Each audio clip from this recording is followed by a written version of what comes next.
방송을 통해서 예배하는 모든 성도들 가운데 우리 성삼위 하나님의 은혜와 또 평강이 충만하게 임하시기를 주님의 이름으로 축복합니다.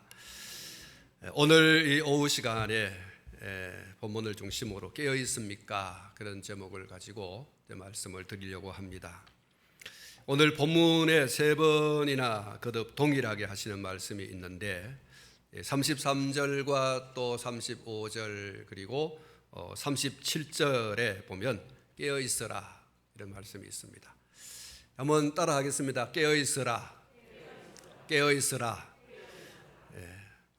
특히 오늘 이 본문 말씀은 예수님의 재림과 관련된 말씀이죠.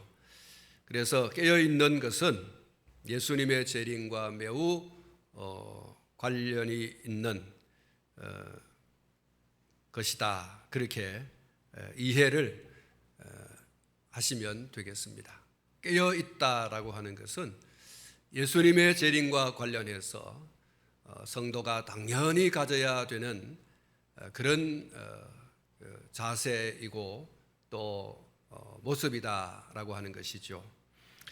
예수님의 재림을 기다리는 성도는 깨어 있어야 된다. 그렇게 말씀을 드릴 수 있겠습니다. 오해하지 않기를 바랍니다. 깨어 있고 깨어 있지 않음이 예수님의 재림을 있게도 하고 없게도 하는 것은 결코 아니다. 내가 깨어 있으면 예수님의 재림이 오고 깨어 있지 않으면 예수님의 재림이 오지 않는다. 그런 건 아닙니다. 또 오해하지 말 것은 깨어 있으라고 하는 것은 잠자지 말고 계속해서 깨어 있어야 된다. 그런 말씀도 아닙니다. 이런 두 가지 오해를 하지 않도록 그렇게 하시기를 바라고요. 다만 예수님의 재림이 깨어 있는 자와 깨어 있지 않는 자들에게는 엄청난 결과를 초래하게 된다라고 하는 것은 분명한 사실입니다. 깨어 있다라고 하는 것과 깨어 있지 않다라고 하는 것은 예수님의 재림과 관련해서 그 결과론적으로 엄청난 그런 결과를 초래하게 된다라고 하는 것인데 뒤에 그 결과가 어떤 것인지에 대해서 말씀을 드리도록 하겠습니다. 깨어있는 자들에게는 예수님의 재림이 언제 어느 때에 오늘 이 본문 말씀에 있는 것처럼 호련히 혹은 전격적으로 그렇게 이루어진다고 하더라도 아무런 상관이 없습니다. 그러나 깨어있지 않고 잠을 자고 있는 사람들에게는 재림하시는 그 자체를 알 수 없기 때문에 결국 화를 입게 될 수밖에 없다라고 하는 것입니다. 마태복음 24장 32절에서 51절 말씀 가운데 보면 예수님의 재림과 관련해서 아주 중요하게 강조되는 말씀들이 있는데 36절 말씀에 보면 아무도 모르나니 라고 하는 말씀과 모르고라고 하는 말씀이 같이 나오고 있습니다. 39절 말씀에 보면 깨닫지 못하였으니라고 하는 말씀과 또 42절에 알지 못함이니라고 하는 말씀, 또 44절에 생각지 않은 때에라고 하는 말씀이 있습니다. 50절 말씀에 생각하지 않은 날, 알지 못하는 시각에라고 하는 이런 말씀들이 계속해서 나오고 있고 오늘 이 본문 말씀에도 같은 말씀들을 하시고 있는데 32절 말씀에 보시면 아무도 모르나니 모르고 이런 말씀이 있습니다. 그리고 35절에 너희가 알지 못함이니라 이렇게 말씀하고 있죠. 그렇습니다. 예수님의 재림과 관련해서 그 날과 그 때는 철저히 비밀에 붙여져 있습니다. 32절 말씀에 보면 하늘의 천사들도 모르고 또 아들도 모른다 이렇게 하시고 확실하게 이렇게 단정적으로 말씀하고 있는 것이 아버지만 아신다 그렇게 말씀하고 계시죠. 재림의 당사자인 예수님 자신도 그 날과 그 때를 알지 못한다. 그것은 오직 아버지만 아시고 있는 비밀에 속해 있다, 가려져 있다 그렇게 말씀하고 있는 것이죠. 그렇습니다. 그리고 35절에 보시면 그러므로 깨어 있어라. 한번 따라 하십시다. 그러므로 깨어 있어라. 그렇습니다. 그러므로 깨어 있어라. 집주인이 언제 올는지 혹 저물 때일는지 밤중일는지 다구를 때일는지 새벽일는지 너희가 알지 못함이라 이렇게 말하고 있습니다. 여기 나와 있는 이 언제 올는지라고 하면서 예를 들어서 저물 때일는지 밤중일 때인지 다구일 때일는지 새벽일는지라고 하는 말씀이 있죠. 이거는 어느 시각을 말하는 것이 아니라 언제든지 올 수 있다는 거죠. 언제든지.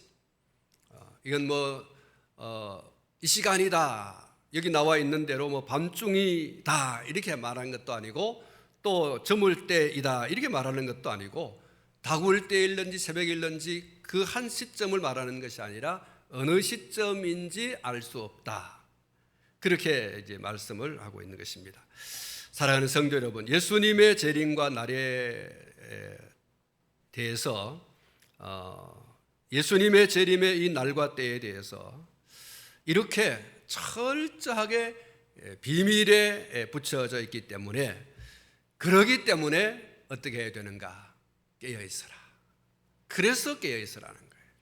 비밀에 철저히 비밀에 붙여져 있기 때문에 성도들이 가져야 하는 예수님의 재림과 관련한 자세는 깨어 있어라. 이 깨어 있으라는 미완료입니다. 그래서 완료되지 않았기 때문에 계속해서 항상 깨어 있어라 이렇게 말씀을 하고 있는 것입니다. 깨어 있지 않으면 어떤 결과를 가져오게 되는가? 마태복음 24장 말씀에 보면 예수님의 재림과 관련한 마지막 말씀에 이런 말씀이 있습니다. 마태복음 24장 51절 말씀 가운데 보면 엄히 때리고 외식하는 자가 받는 벌에 처하리니 거기서 슬피 울며 이를 갈리라. 되돌릴 수 없는, 돌이킬 수 없는 그런 심판을 받게 된다. 이렇게 말씀하고 있습니다. 그래서 성도가 신앙생활을 하는 가운데 이 깨어있는 것이 예수님의 재림과 관련해서 얼마나 중요한 것인가 한번 따라 하십시다. 깨어있어라. 깨어있어라. 이건 제가 여러분들에게 하시는 말씀이 아니고 성경이 예수님께서 하신 말씀이죠. 깨어있어라. 그러기 때문에 깨어있어라. 이것이 예수님의 재림을 기다리는 성도에게 있어서 너무너무 중요한, 아주 중요한 그러한 메시지인 것을 우리가 기억해야 되겠습니다. 36절 말씀에 보면 이런 말씀이 있습니다. 그가 호련히 와서 너희가 자는 것을 보지 않도록 하라. 이 경고예요. 깨어있으라고 했는데 깨어있지 않음에 대해서 예수님께서 경고하고 계시는 거예요.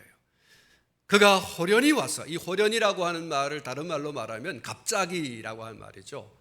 갑자기 불현듯 그렇게 와서 너희가 자고 있는 것을 보지 않게 하라. 자고 있는 것을 보지 않게 하라. 그러면 여러분 깨어있다라고 하는 이것은 어떻게 하는 것일까? 깨어있다고 하는 이 말이 무엇을 의미하는 것일까? 여러분 어떻게 이해하십니까? 깨어있다. 아까 제가 두 가지 오해를 말씀드렸습니다. 그런 오해에 빠지면 안 돼요. 그건 잘못된 해석이라고 하겠지만 제가 이제 말씀드리는 이 설명을 여러분들께서 잘 수납하여서 정말 깨어있는 그런 성도의 신앙생활, 예수님의 재림을 기다리는 자, 예수님의 재림을 정말로 사모하는 자로서의 그 깨어있음을 계속해서 주님 다시 오실 때까지 지속할 수 있는 그런 저와 여러분이 될 수 있기를 축복합니다.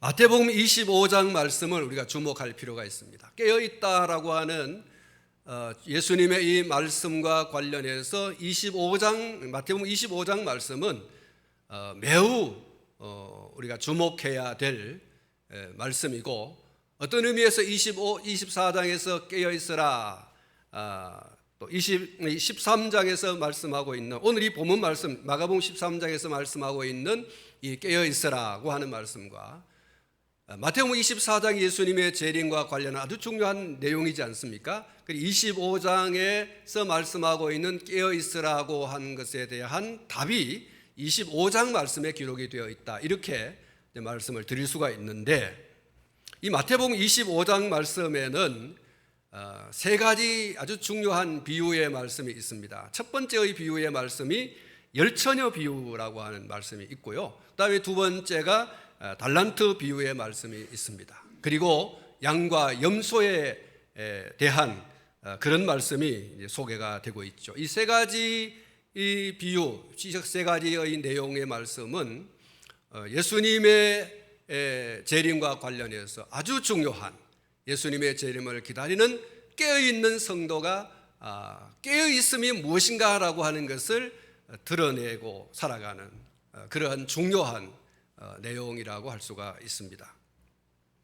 여러분, 첫 번째의 말씀이 열처녀 비유라고 말씀을 드렸는데, 이 열처녀의 비유에서 가장 중요한 포인트가 있습니다. 그것은 기름 준비이죠. 기름 준비. 등도 있고 기름도 있습니다. 문제는 가득 차 있던 이 기름이 점점 없어지고 있다라고 하는 것이죠. 처음에 등이 있었습니다. 그리고 기름도 있었습니다. 그런데 이 등의 기름이 점점 시간이 가면서 이제 없어지는 거죠. 근데 이 없어지는 것을 방지하기 위해서는 어떻게 해야 됩니까? 깨어 있어서, 눈을 뜨고 있어서 기름이 다 돼가고 있네 하고서 기름을 자꾸 이렇게 부어줘야 되는 거죠. 그래야 기름이 떨어지지 않고 불이 꺼지지 않고 계속해서 등에 불이 켜져 있을 수 있는 것이죠. 깨어있어 기름이 줄면 그 기름을 채워 넣는, 이게 이제 지속되어져야 됩니다. 언제까지요? 아침이 올 때까지. 그렇죠? 새벽이 동토올 때까지, 아침이 올 때까지, 등에 불이 필요 없을 때까지 계속해서 등에 기름을 부어 주어야 되죠. 그래야 등불이 계속 지속되는 거지 않습니까? 등은 외면적 신앙생활이라고 하면, 기름은 외면 생활을 활력 있게 해주는 원초적인 힘, 내면적 힘이라고 할 수가 있습니다. 이것을 이제 이 내면적인 힘, 외적인 신앙생활을 아주 활력 있게 해줄 수 있는 힘, 이 속에서부터 일어나야 되는데, 이 힘이 뭐냐? 성령으로 해석하시는 분들이 많습니다. 저도 동일하게 이제 성령으로 그렇게 해석을 하면서, 우리의 신앙생활이 활기찬 신앙생활, 우리의 신앙생활이 거침없는 그런 직진 신앙생활을 하려고 하면 성령의 강력한 임재와 그 능력으로 기름 부은 바 되어져야 한다. 할렐루야. 우리의 신앙생활이 자꾸 게으름과 나태함으로 자꾸 이렇게 떨어지고 있는 이유는, 우리 속에서 불일 듯이 일어나게 하시는 성령의 강력한 임재와 능력이 점점 약화되어져 가고 있다. 내 속에 성령이 임하여 그 성령의 불로 뜨거워질 때는 우리의 신앙생활이 활기차지 않을 수가 없습니다. 우리의 기도생활, 우리의 찬양생활, 우리의 예배생활이 그렇게 게으르고 나태한 자리에 나갈 수 없는 거예요. 우리의 외적인 신앙생활이 우리의 내적인 것으로 충만하게 채워질 때 결국 겉으로 뜨겁게, 열정적으로, 활기차게 그렇게 나타나지게 되는 것이죠. 여러분, 이것은 계속되어야 된다. 등의 기름이 계속해서 공급되어져야 되는 것처럼 우리 신앙생활에 활기찬 그런 외적인 모습으로 나타나지려고 하면 성령의 기름 부으심이 우리 속에 계속해서 부어져야 된다. 할렐루야. 계속 부어져야 된다. 예수님께서 십자가에 달려 죽으신 후에 예수님의 제자들이 활력을 잃어버렸습니다. 그래서 뿔뿔이 흩어져서 자기들의 살궁리를 했죠. 예수님께서 말씀하신 성령의 임재와 그 능력으로 기름 부음을 받게 되면서부터는 그런 삶과 그 삶의 현장에서 허덕이는 모습, 소위 삶과 죽음 사이에서 겁을 먹고 두려워하고 어떻게 할까? 차라리 돌아가자. 이렇게 예수님하고 전혀 상관없는 이제 삶으로 돌아가는 그런 제자들의 모습, 나약한 제자들의 모습을 우리가 보게 됩니다. 예수님 십자가에 달려 죽으시던 그날 밤에 예수님의 제자들이 다 어디 갔습니까? 다 뿔뿔이 자기의 살 길 찾아서 이제 갔죠. 마지막 남은 베드로는 어떻게 했습니까? 예수님 멀찍이 따라갔죠. 가다가 예수님과 함께 하던 사람이다, 같은 동네 사람 아니냐, 예수님 따라다니는 사람 아니냐라고 얘기했을 때 모른다 하고 저주도 하고 이렇게 부인도 하고 저주도 하는 정말 나약한 모습을 보여주었지 않습니까? 근데 이 사람들이 오순절 성령의 강력한 임재와 능력으로 기름 부음 받고 나서부터는 한번 따라 하십시다. 세상이 감당치 못할 사람이 되었습니다. 그렇습니다. 세상이 감당치 못할 사람들이 되었어요. 죽어도 좋다는 거예요. 여러분, 성령 받고 난 다음에 예수님의 제자들이 제일 먼저 사람들에게 막 환영받았습니까? 막 박수를 치고, 이야, 대단하다, 막 이랬습니까? 오히려 예수님의 제자들은 예수님을 전한다고 하는 그 이유 때문에 매를 맞고요, 감옥에 갇혔어요. 그리고 풀려나면서 앞으로 예수의 이름으로 말하지도 말고 예수의 이름을 전하지도 말라라고 했어요. 그러면서 심하게 때려가지고 내보냈어요. 그런데 두들겨 맞고 나간 예수님의 제자들이 어떻게 했습니까? 한번 따라하겠습니다. 성전에 있든지 집에 있든지 예수는 그리스도라 그랬습니다. 예수는 그리스도라고 전했다 그랬어요. 담대히 전했다 그랬어요. 이게 뭡니까? 죽일 테면 죽이라는 거예요. 여러분, 성령 받고 난 이후와 성령 받기 이전의 예수님의 제자들의 모습은 완전히 달랐어요. 예수님이 말씀하신 그 성령의 임재와 능력으로 기름 부음 받기 이전에는 삶과 죽음 사이에서 허덕였어요. 죽으면 어떻게 하나? 이렇게 막 두려워하고 무서워하고, 그리고 막 예수님과 상관없이 옛날에 하던 그 일을 하러 돌아가고요. 또 집안에서 문고리 잡고 숨어 있고 말이죠. 이렇게 했어요. 근데 성령 받고 난 이후에는 그런 모습이 전혀 없습니다. 매를 맞아도, 죽인다고 위협해도, 감옥에 갇혀도 예수는 그리스도라 담대하게 전했어요. 삶과 죽음 사이에 허덕이지 않았어요. 죽일 테면 죽이라는 거예요. 이 강력한 이 힘 어디서 왔느냐? 성령의 기름 부으심으로부터 오게 된 줄로 믿습니다. 세상이 감당치 못했어요.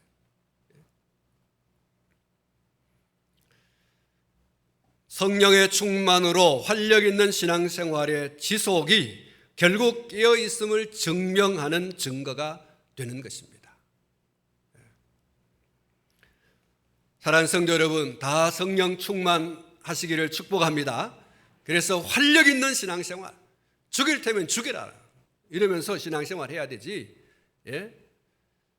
세상 권력에 아부하고 세상 권력에 복종하고 굴종하고 이렇게 신앙생활해서는 안 됩니다. 세상 권력이 신앙생활하지 못하게 한다고 하면 여러분 죽을 각오해야 됩니다. 이게 여러분 살아있는 신앙생활이지 않습니까?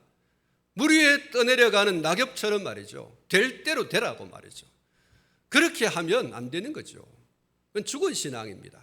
살아있는 물고기는 거친 물살을 헤치고 올라가는 고기가 살아있는 고기 아닙니까? 살아있는 고기는 빗줄기를 타고 올라간다고 하잖아요. 여러분, 오늘 저와 여러분들의 신앙생활이 그냥 그렇게 되는 건 아니고 성령의 임재와 능력의 기름 부으심을 통해서 활기찬 신앙생활 할 수 있게 되는 줄로 믿습니다. 그래서 여러분 성령 충만을, 성령의 임재와 그 능력의 기름 부으심을 날마다 구하고 살펴봐야 돼요. 등에 기름이 있나 없나, 내 속에 성령의 기름 부으심이 지금 사라져가고 있지 않는가를 늘 깨어서 살펴서 성령 충만하도록 그렇게 여러분 채워져야 되죠. 성령이여 내 속에 오늘 또 오십시오. 성령이여 지금도 내 속에 충만히 오십시오. 할렐루야.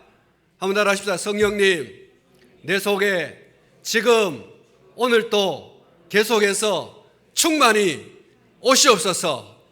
그렇습니다. 성령의 임재와 기름 부으심이 충만하도록 여러분 늘 초청하여 드리고 맞아드려야 됩니다.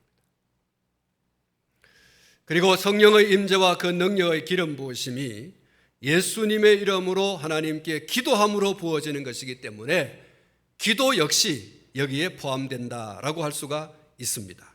누가복음 21장 34절로 36절 말씀 가운데 보면 이렇게 말씀하고 있습니다. 너희는 스스로 조심하라. 그렇지 않으면 방탕함과 술취함과 생활의 염려로 마음이 둔하여지고 뜻밖의 그날이 덫과 같이 너에게 임하리라. 이날은 온 지구상에 거하는 모든 사람에게 임하리라.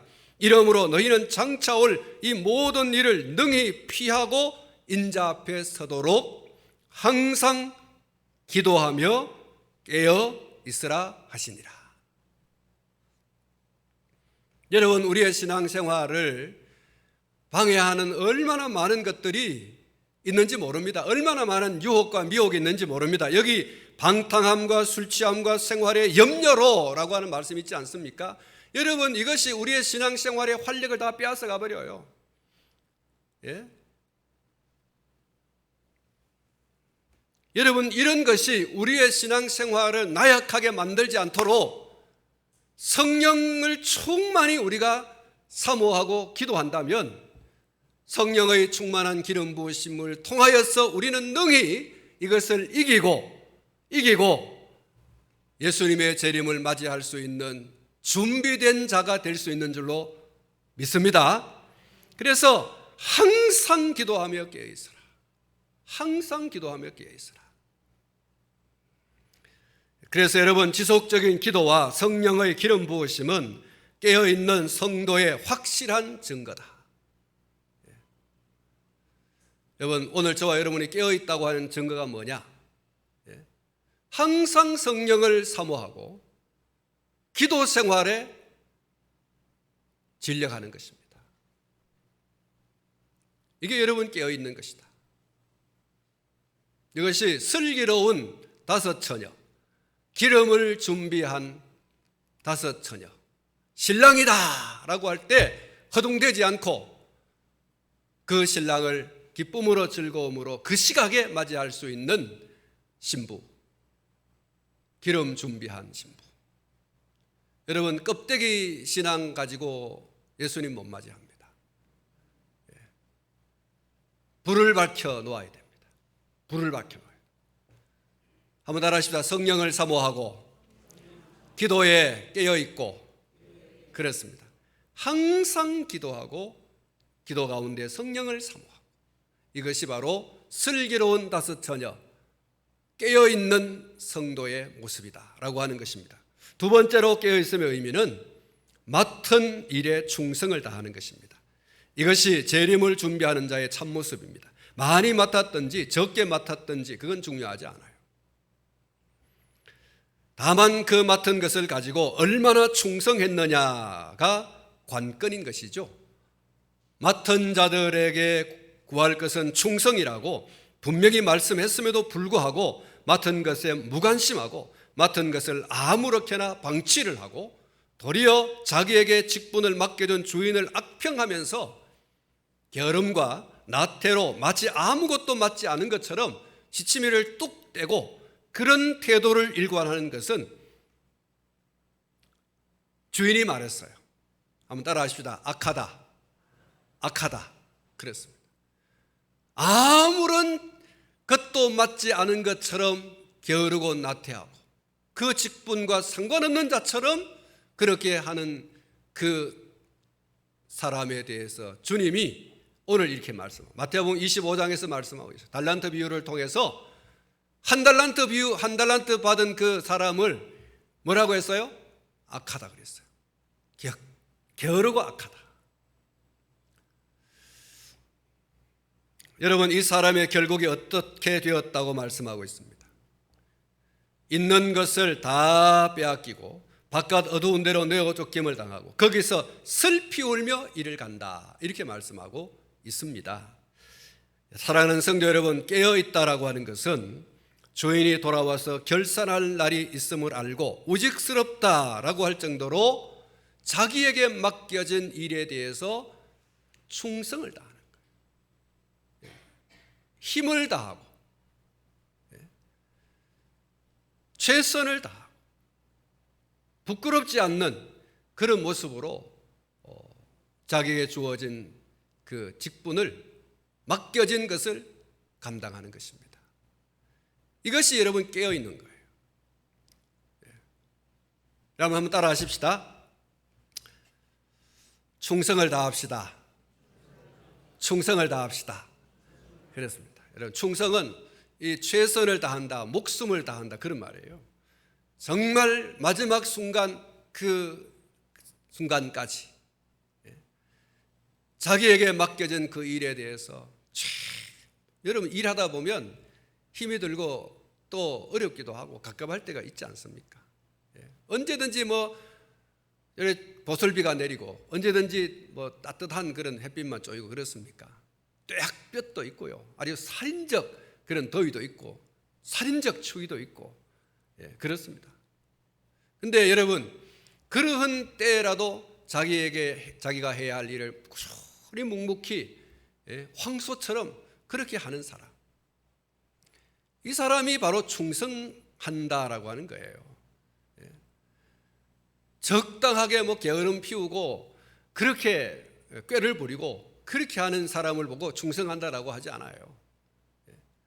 우리가 주님의 몸된 교회를 섬기다 보면 이런저런 정말 어떤 일들에 대해서 등을 돌리고 싶은, 그 일에 대해서 나는 아무런 상관이 없는 것처럼 그렇게 할 그런 때도 여러분 있지 않습니까?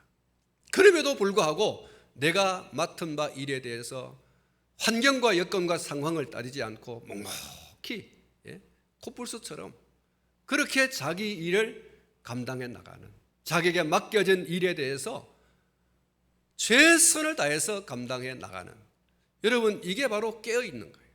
예수님의 재림과 관련해서 깨어있는 성도의 모습, 자기 맡은 일에 충성을 다하는 것이다. 그리고 세 번째로 깨어있다라고 하는 것은 예수님의 이름으로 착한 일을 하는 것입니다. 선을 베푸는 것이죠. 오늘 이 본문 마태복음 25장 31절 말씀 가운데 보면 줄인 자, 목마른 자, 헐벗은 자, 나그네 된 자, 병든 자, 옥에 갇힌 자, 이들이 소개가 되고 있어요. 이 사람들은 성경이 말하는 사회적인 약자입니다. 사회적인 약자. 소외되고 잊혀지고 버려지고 한, 그래서 이 사람들을 소위 성경에서는 사회적인 약자로 그렇게 분류를 하고 있습니다. 이들을 예수님의 사랑으로 돌보아 주는 것, 예수님의 사랑으로 돌보아 주는 것, 그것이 다시 오실 예수님을 맞이할 준비를 하는 것이고, 그것은 깨어 있음의 한 모습이다라고 하는 것이죠.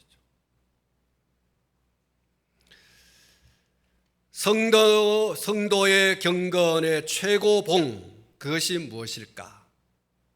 그것은 고아와 과부와 나그네를 환난 중에 돌보는 것이다. 사회적인 약자들을 예수 그리스도의 이름으로 그들이 어려움에 처해져 있는 것을 보고 도와주는 것, 그것이 바로 경건의 최고봉이다, 최고의 자리다, 이렇게 말하고 있는 것입니다. 야고보 사도께서 야고보서 1장 27절 말씀에서 이렇게 말하고 있습니다. 하나님 아버지 앞에서 정결하고 더러움이 없는 경건은 곧 과와 과부를 그 환난 중에 돌보고 또 자기를 지켜 새 속에 물들지 아니하는 그것이니라, 이렇게 말씀을 하고 있습니다. 그리고 이와 같은 경건을 한꺼번에 쏟아버리는 아주 고약한 것이 있는데 그게 무엇이냐? 야고보 사도가 말을 했습니다. 여러분, 고아와 과부를 환난 중에 돌보고 자기를 지켜서 새 속에 물들지 아니하는 이 경건, 최고의 경건을 하면서 어느 날 그 경건을 다 쏟아버리는 아주 고약한 것이 있는데 그것을 야고보 사도는 자기 혀를 제갈 물리지 않는 것이다, 그렇게 말하고 있어요.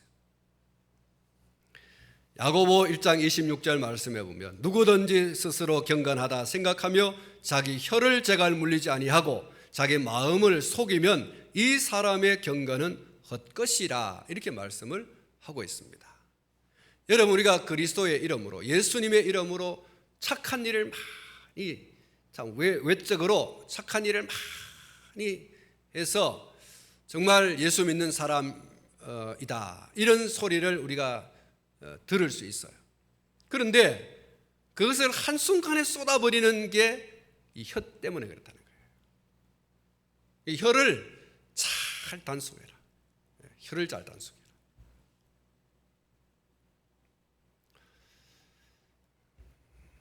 이런 어리석은 사람들이 세상에 많이 있습니다.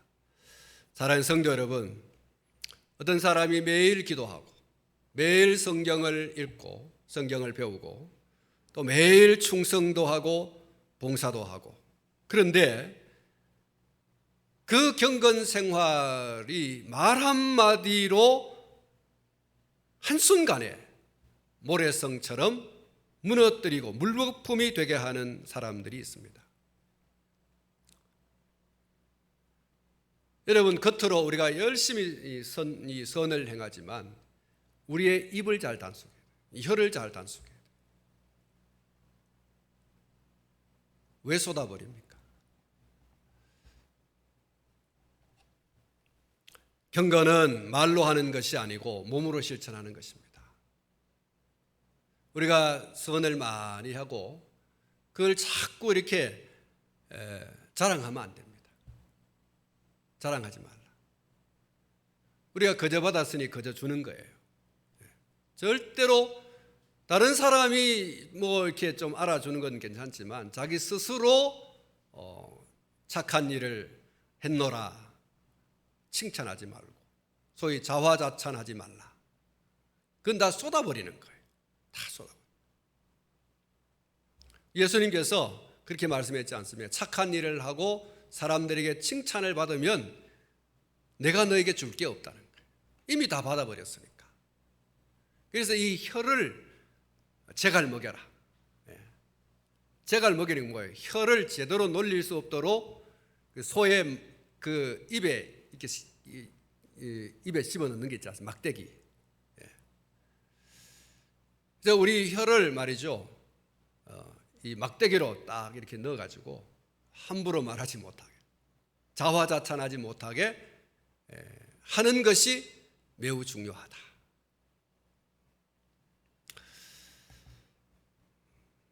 여러분, 사회적인 약자를 그리스도의 이름으로 돌아보는 것, 소위 착한 일을 하는 것, 선한 일을 하는 것, 여러분, 이것이 예수님의 재림을 맞이하는 말세를 살아가고 있는 성도들의 깨어 있음의 또 한 부분이다라고 하는 것을 여러분 꼭 기억하시기 바랍니다.